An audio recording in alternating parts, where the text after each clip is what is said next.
చంద్రబాబును రాయలసీమకు మోసం చేస్తున్నావని నీ ఓటుకు నోటు దొంగ పార్ట్నర్ రేవంత్ రెడ్డి చెబుతున్నాడు. హైదరాబాద్లోని నీ ఆస్తులు కాపాడుకోవడానికి రాయలసీమకు అన్యాయం చేస్తావా? రాయలసీమ అంటే ప్రాణమని చెప్పే పవన్ కళ్యాణ్ రాయలసీమకు అన్యాయం జరుగుతుంటే ఎందుకు మౌనంగా ఉన్నావు? వైసీపీ మాజీ మంత్రి ఆర్కే రోజా.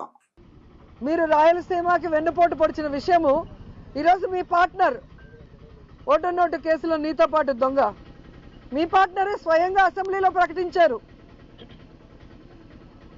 నేను రాయలసీమలో పుట్టాను, రాయలసీమ అంటే నాకు ఇష్టమని ఇంకొకటి చెప్తాడు పవన్ కళ్యాణ్ డిప్యూటీ సీఎం. మరి ఎక్కడికి వెళ్ళావు పవన్ కళ్యాణ్? ఈరోజు రాయలసీమకు అన్యాయం జరుగుతుంటే